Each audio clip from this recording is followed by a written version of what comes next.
Hi കൂട്ടുകാരെ, പുതിയൊരു വീഡിയോയിലേക്ക് എല്ലാവർക്കും സ്വാഗതം. അങ്ങനെ അമ്പിളിയോട് ആ സ്ത്രീ ആ കാര്യങ്ങളൊക്കെ പറയുമ്പോൾ അമ്പിളി ദൈവത്തിന് മുന്നിൽ നിന്ന് കരയാണ് കേട്ടോ. ഈശ്വര, എൻ്റെ രഘുവേട്ടനെ ഞാൻ സംശയിച്ചു എന്നുള്ളത് സത്യം തന്നെ. പക്ഷേ എന്നെയും മകളെയും മറന്ന് ആ മനുഷ്യൻ ജീവിക്കില്ല എന്നും എനിക്കറിയാം. പക്ഷേ ആ മനുഷ്യൻ നല്ല വഴിക്ക് വരുവാനാണ് ഞാൻ ഇങ്ങനെയൊക്കെ ചെയ്യുന്നത് എന്നൊക്കെ പറഞ്ഞ് കരയുമ്പോൾ ലച്ചുമോള് ചോദിക്കുക, അമ്മ എന്തിനാ കരയുന്നത്? ഒന്നുമില്ല മോളെ എന്നിങ്ങനെ പറയുന്നുണ്ട് കേട്ടോ.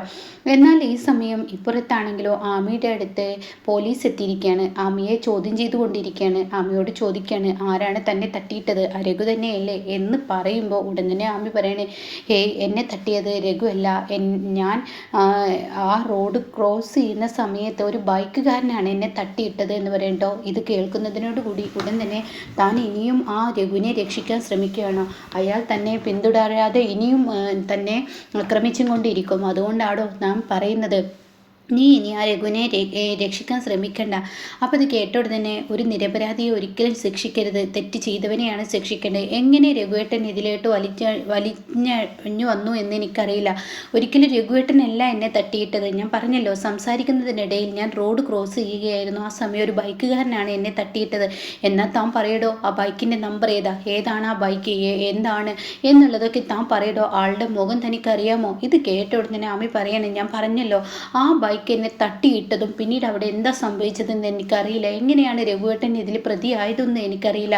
പിന്നീട് എൻ്റെ ബോധം പോയി. ഞാൻ പറഞ്ഞതാണല്ലോ, ഒരു നിരപരാധിയാണെന്ന് പറഞ്ഞ് ഇനി ഒരു പ്രതിയെയാണ് ശിക്ഷിക്കാതെയും കണ്ടിട്ട് വെറുതെ വിടുന്നത്. അവൻ ഇനി ശിക്ഷ കൊടുക്കാതിരുന്നാൽ ഇനി ഒരുപാട് അനുഭവിക്കേണ്ടി വരും. അതുകൊണ്ടാണ് പറയുന്നത്, ഞാനൊന്ന് പറയുന്നത് കേൾക്ക് എന്നിങ്ങനെ SI പറഞ്ഞ ഉടനെ തന്നെ SIയോട് പറയണേ, ഇല്ല സാറേ, ഒരിക്കലും സാറ് പറയുന്നത് പോലെ എനിക്ക് ചെയ്യാൻ പറ്റില്ല. അയാളല്ല ചെയ്തത് എന്ന് എനിക്ക് ഉത്തമ ബോധ്യമുണ്ട്.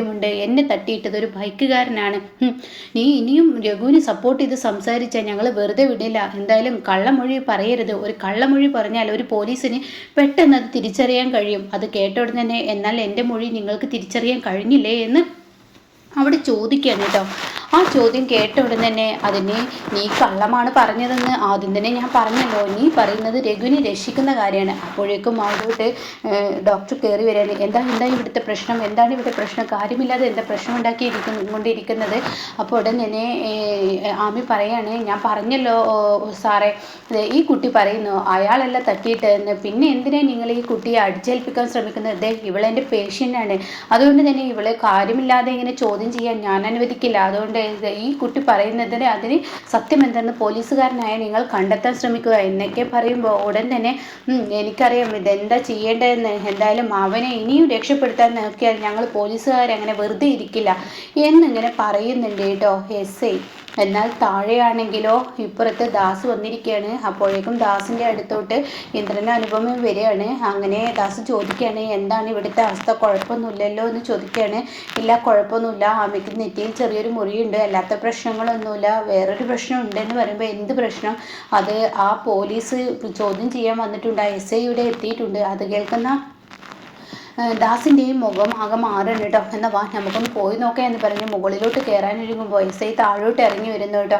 അപ്പോൾ SI ഉടൻ തന്നെ SIയെ കണ്ടയുടൻ തന്നെ ദാസ് ചോദിക്കുക, എന്തായി സാറേ കാര്യങ്ങൾ? അതെ, ആ രഘു ആ പെണ്ണിനെ പിന്തുടരുകയാണ്. അവനെ അങ്ങനെ വെറുതെ വിടാൻ പറ്റില്ല. അവനെ അങ്ങനെ വെറുതെ വിട്ടാൽ ശരിയാവില്ല എന്നൊക്കെ ഇങ്ങനെ പറയുമ്പോൾ ഇന്ദ്രൻ പറയണേ, രഘു അങ്ങനെ തെറ്റ് ചെയ്യുമെന്ന് എനിക്ക് തോന്നുന്നില്ല എന്ന് ഇന്ദ്രൻ പറയുന്നുണ്ട് കേട്ടോ. ആ സമയം അനുപമയും പറയണത്, ഇത്തവണത്തേക്ക് ശ്രമിച്ചേക്ക്, ഞങ്ങളുടെ രഘുവേട്ടൻ അങ്ങനെ തെറ്റ് ചെയ്യില്ല.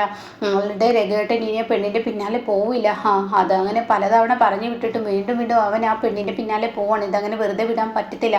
അപ്പോൾ ഉടൻ തന്നെ പറയാണ്, ഇല്ല പോവില്ല, ഞങ്ങൾ വാക്ക് തീർന്നു എന്ന് ഇന്ദ്രനും അനുപമയും പറയുമ്പോൾ ദാസ് ഇങ്ങനെ പോലീസിനെ വിളിച്ചു കൊണ്ടുപോകുന്നുണ്ട് കേട്ടോ. എന്നിട്ട് SIയോട് എന്തൊക്കെയോ മാറി നിന്ന് സംസാരിക്കുന്നു. അതെന്തെന്നറിയാൻ അനുപമയും ഇന്ദ്രനും ഇങ്ങനെ നോക്കുന്നുണ്ട്. പക്ഷെ എന്തെന്നറിയാൻ അവർക്ക് കഴിയുന്നില്ല കേട്ടോ. അവിടുന്ന് കുറച്ച് നിമിഷങ്ങൾക്ക് ശേഷം ദാസ് ഇവരുടെ അടുത്തോട്ട് വരികയാണ്. ഞാൻ എന്നെക്കൊണ്ട് പറ്റാവുന്ന രീതിയിലൊക്കെ പോലീസിനോട് സംസാരിച്ചിട്ടുണ്ട്. അയാൾ രഘുവിനെ വെറുതെ വിടുന്ന എൻ്റെ പ്രതീക്ഷ. അപ്പോൾ അതുകൊണ്ട് തന്നെ രഘുവിനെ വെറുതെ വിടാനുള്ള ആ ഒരു കാര്യങ്ങളൊക്കെ ഞാൻ ചെയ്തിട്ടുണ്ട്. വാ നമുക്ക് ആമിയുടെ അടുത്തോട്ട് പോകാമെന്ന് പറയട്ടോ. അപ്പോൾ ആമിയുടെ മോളും ദാസിൻ്റെ കൂടെ വന്നിട്ടുണ്ട്. അപ്പോൾ ദാസ് പറയുന്നുണ്ട്, ഇവളുടെ അമ്മയെ കാണാണ്ട് ഭയങ്കര കരച്ചിലാണ്. അപ്പോൾ അതുകൊണ്ട് ഇവളെ ഞാൻ കൊണ്ടുവന്നു എന്ന് പറയുമ്പോൾ അത് നന്നായി എന്ന് അനുപമയും പറയുന്നുണ്ട് കേട്ടോ. അങ്ങനെ ഈ സമയം ആമിയുടെ അടുത്തോട്ട് പോവാ എന്ന് പറഞ്ഞ് ഇവർ 3 പേരും കൂടി ആമിയുടെ അടുത്തോട്ട് പോവാണ് കേട്ടോ. ആമിയുടെ അടുത്തെത്തുമ്പോൾ കുഞ്ഞ് അമ്മേ എന്ന് പറഞ്ഞ് കെട്ടിപ്പിടിക്കാണ്. അപ്പോൾ എൻ്റെ മോളെ നിന്നെ അമ്മക്ക് ആലോചിക്കുമ്പോൾ സങ്കടം തോന്നുന്നു, എനിക്ക് എന്തെങ്കിലും സംഭവിച്ചിരുന്നെങ്കിൽ എൻ്റെ മോള് തനിയായിരുന്നു, മോളെ ഈ അമ്മക്കൊരു കുഴപ്പമില്ല കേട്ടോ എന്നൊക്കെ പറഞ്ഞ് സമാധാനിപ്പിക്കുകയാണ് കേട്ടോ. എന്നാൽ ഈ സമയം ഇപ്പുറത്താണെങ്കിലോ ദാസ് ചോദിക്കുകയാണ്, ആമി എന്താണ് സത്യത്തിൽ സംഭവിച്ചത്? അത് കേട്ട ഉടനെ ആമി പറയാണ്, സത്യത്തിൽ രഘുവേട്ടൻ ഞാനിങ്ങനെ പോരുന്ന വഴിക്ക് രഘുവേട്ടൻ എന്നോട് കയറാൻ വേണ്ടി പറഞ്ഞു, ഇല്ലെന്ന് പറഞ്ഞ് റോഡ് ക്രോസ് ചെയ്യുന്ന സമയത്ത് വേറൊരു ബൈക്കുകാരൻ എന്നെ തട്ടിയത്, അല്ലാതെ രഘു അല്ല എന്ന് പറഞ്ഞിട്ട് ഇത് കേൾക്കുന്ന ഇവർക്ക് സന്തോഷം പറയാനില്ല. അപ്പോൾ ഉടൻ തന്നെ പറയണം, അപ്പോൾ രഘു അല്ലേ? അല്ല രഘു അല്ല എന്ന് പറയണം കേട്ടോ, രഘുവേട്ടനല്ല ഇത് ചെയ്തത് എന്ന് പറയുന്നുണ്ട് കേട്ടോ. അപ്പോൾ ഈ സമയമാവും ഈശ്വര സമാധാനമായി, അവനെല്ലെന്ന് കേൾക്കുമ്പോൾ തന്നെ മനസ്സിനൊരു സമാധാനം കിട്ടി. എന്തായാലും ഇനി പേടിക്കാനില്ല, ബാക്കിയുള്ള കാര്യങ്ങൾ ഞാൻ ചെയ്തോണ്ട് എന്ന് പറയുന്നുണ്ട് കേട്ടോ.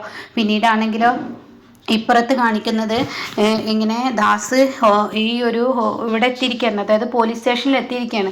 അപ്പോൾ ഉടൻ തന്നെ എന്തായാലും നിങ്ങൾ പറഞ്ഞതുപോലെ ഞാൻ CCTV ചെക്ക് ചെയ്തു, അതിൽ വേറൊരുത്തനാണ് ആമിയെ തട്ടിയതെന്ന് ഞങ്ങൾ കാണുകയും ചെയ്തു. എന്തായാലും ഇവൻ അത്ര നല്ല പുള്ളിയൊന്നുമല്ല, ആ പെണ്ണിൻ്റെ പിന്നാലെ ഇവൻ വല്ലാതെ കിടന്ന് നടക്കുന്നുണ്ട്, അതത്ര നല്ലൊരു കാര്യമൊന്നുമല്ല, ഇവനത്ര നല്ല പുള്ളി സാറേ.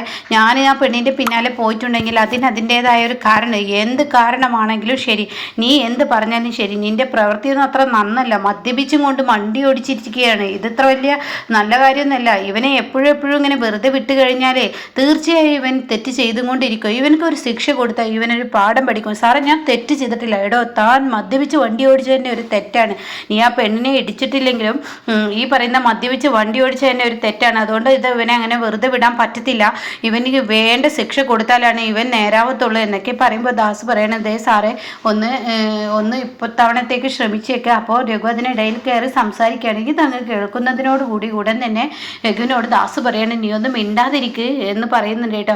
അവന് മദ്യപിച്ചത് കൊണ്ടാണ് ഇങ്ങനെയൊക്കെ സംസാരിക്കുന്നത് എന്ന് പറയുന്നുണ്ട്. എന്തായാലും ഇവന് ശിക്ഷ കൊടുത്താൽ ഇവൻ നേരായിരുന്നു, ഇവന് ശിക്ഷ കൊടുക്കാതിരുന്നത് ഇവ ഒരിക്കലും ഇനി നേരാവത്തില്ല.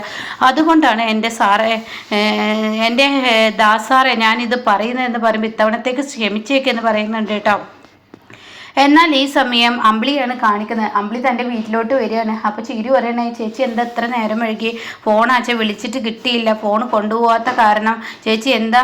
ഞാനാകെ ടെൻഷനായി. എടി ഞാൻ വരുന്ന വഴിക്ക് 4-5 കടകളിൽ നിന്ന് വീടുകളിൽ നിന്നും തയ്ക്കാനുള്ള തുണി മേടിച്ചതാണ്, കാരണം എൻ്റെയും കുഞ്ഞിൻ്റെയും കാര്യത്തിൽ ഇനിയിപ്പോൾ ആരും ഉണ്ടാവില്ല, ഞങ്ങളുടെ കാര്യങ്ങളൊക്കെ നോക്കി നിർത്താൻ ഞങ്ങൾ തന്നെ മുന്നോട്ട് നീങ്ങണം. അങ്ങനെ ഒരു മാനസികാവസ്ഥയാണല്ലോ ഇപ്പോൾ പോകുന്നത്. ആ മനുഷ്യൻ ഒരിക്കലും നേരാവില്ല എന്നുള്ള വാക്കുകളൊക്കെ പറയുമ്പോൾ എൻ്റെ അമ്പിളി ചേച്ചി ഒരു കാര്യം പറയട്ടെ, അനുചേച്ചി വിളിച്ചിരുന്നു. എന്തിനാണാവോ? അനുചേച്ചി വിളിച്ചു, ഈ പറയുന്ന ആമിയെ ഒരിക്കലും രഘുവേട്ട ഒന്നും തന്നെ ചെയ്തിട്ടില്ല, വഴിയിൽ വെച്ച് കണ്ടു, ആ സമയം ഒരു ബൈക്കുകാരനാണ് തട്ടിയിട്ട്. അതെങ്കിലും ഭാഗ്യം, എന്തായാലും അവള് വിളിച്ചോടുത്ത് വരുന്നില്ലെന്ന് കണ്ടപ്പോൾ അവളെ കൊല്ലാഞ്ഞത് തന്നെ വലിയ ഭാഗ്യം എന്നൊക്കെ പറയുമ്പോൾ, എന്താണ് എൻ്റെ അമ്പിളി ചേച്ചി രഘുവേട്ടനെ കുറിച്ച് ഇങ്ങനെയൊക്കെ പറയുന്നത്? ഒരിക്കലും ഇങ്ങനെയൊന്നും പറയല്ലേ, ആ മനുഷ്യൻ എത്രമാത്രം അമ്പിളി ചേച്ചിയും മോളെയും സ്നേഹിക്കുന്നുണ്ടെന്നറിയാം. എടി ഞാൻ അമ്പലത്തിൽ വെച്ച് ആ മനുഷ്യൻ സഹായിച്ച വ്യക്തികളെ കുറിച്ചൊക്കെ എനിക്കറിയാം, ആ മനുഷ്യൻ നന്നാവാനും കൂടിയാണ് ഞാനിങ്ങനെയൊക്കെ പറയുന്നത്. അല്ല എങ്കിൽ ആ മനുഷ്യൻ വീണ്ടും ഓരോരുത്തർക്കും ഓരോന്ന് ചെയ്തും കൊണ്ടിരിക്കുമ്പോൾ വീണ്ടും പ്രശ്നങ്ങൾ വരും.